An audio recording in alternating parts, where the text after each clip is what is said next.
Hola yesa ku cubahiro cawe nizere yuko wewe umeze neza. Abanyamuyinga mwese aho muri nizere yuko mwiteguye neza guheza umwaka w'2024. Mvuzi Muyinga ndazi wewe wacumenya neza na neza icuno munsi ndimu zananye namwe mu makuru hariko avugwa ngwa kuri uno musaza Irankunda Henry, benshi bamuzi ku izina rya Mr Dramati canke Mr Itemporize, Mr Madame n'izindi ni Irankunda Henry canke tumwite Dramati yamaze gushira ku mugaragaro yuko agiye guheza neza umwaka w'2024. Nimba rero wewe uzi yuko uri umuntu mushasha kuri no channel ya Sules Ndimu, reka ndakwinginge, reka ndagusabe ugire subscribe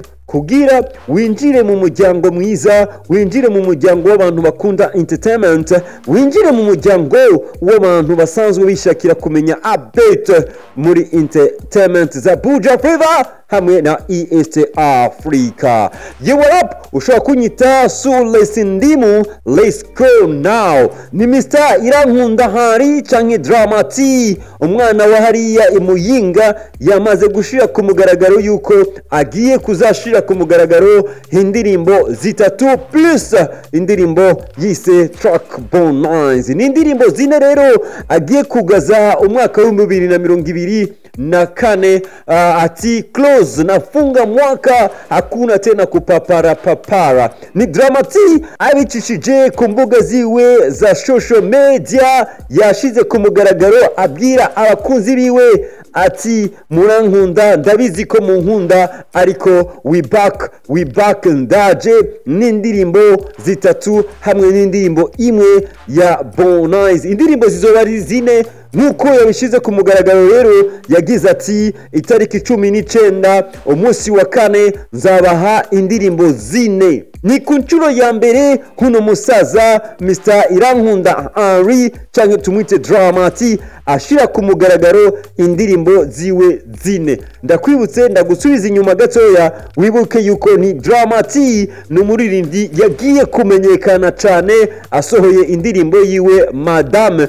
Bien sûr que oui, ugiye kuraba gushika ubu niyo ndirimbo iri kuri channel yiwe ya YouTube imaze kurabwa n'abantu benshi gusumba izindi. Bien sûr que oui, aramaze gusohora izindi ndirimbo, ariko Madame imaze kurabwa n'abantu barenga 7.3 nk'abarorezi ku rubuga rwiwe rwa channel ya YouTube. Umuririmbyi yaje ameze neza, upcoming mwiza, umuririmbyi ari ku rwego rwiza, ndetse n'umuririmbyi biriko biragaragara yuko uno mwaka w'2024 yakoze umuziki wiwe cyane ashingiye nk'ushaka kuduza idarapo y'igihugu cy'u Rwanda. Ariko nyuma yaho ubyibuke neza, amezi ndwi yarashize ashize ku mugaragaro indirimbo yiwe Kosha. Bien sûr que oui, iri mu ndirimbo yiwe igira gatatu ifise abarozi benshi, kuko iza ku kibanza ca kabiri ikurikira indirimbo Madame. Kosha rero nayo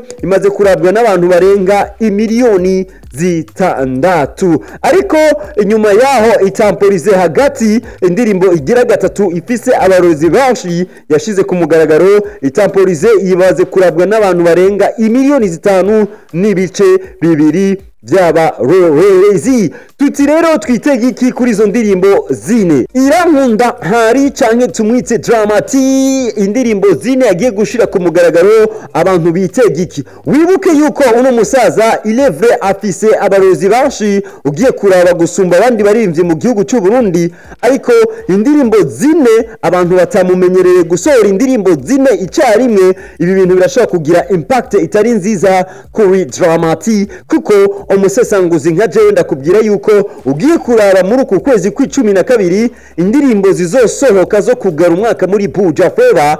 Bien sûr que oui, zizoba ari indirimbo mingi, zizoba ari indirimbo nyinshi, zizoba ari indirimbo zitomoye, zizoba ari indirimbo ziri ku rwego rwiza, kuko bose bavuga bati reka duheze umwaka neza, nyabugya nitwaheze umwaka nabi kuwutangura bizohava bishika yuko tuwutangure turi mu maboke, tuwutangure turi mu binogo, tuwutangure turi mu bintu bitameze fresh kabisa. Itariki 19 ni uno musaza yamaze gushira ku mugaragaro yuko azashira ku mugaragaro indirimbo zine. Kubwanje nk'umusesanguzi izo ndirimbo zine je ndabona yuko harimo indirimbo zitazakora neza. Nzaza kukubwira nk'umusesanguzi ntugire ikibazo, ariko ni Dramati ndakwibutse neza yuko naho biuko yamaze gushira ku mugaragaro yuko azoba yibereye mu gihugu ca Uganda Kampala mu guteramisha mu guheza neza umwaka w'ibihumbi 2024 mu giteramo bise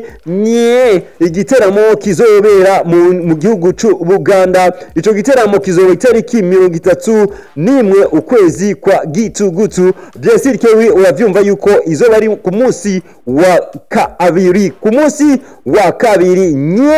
Igiteramo citwa nye. Wewe wibaza yuko uno musaza izo ndirimbo zine agiye kuzashira ku mugaragaro zizoba zifise gute? Je ndakubwiye yuko zimwe mu ndirimbo ziwe zine zizokubita swata, zizoba zifise abarorezi bake. Nawe wiyumvira ko zizoba zifise abarorezi benshi?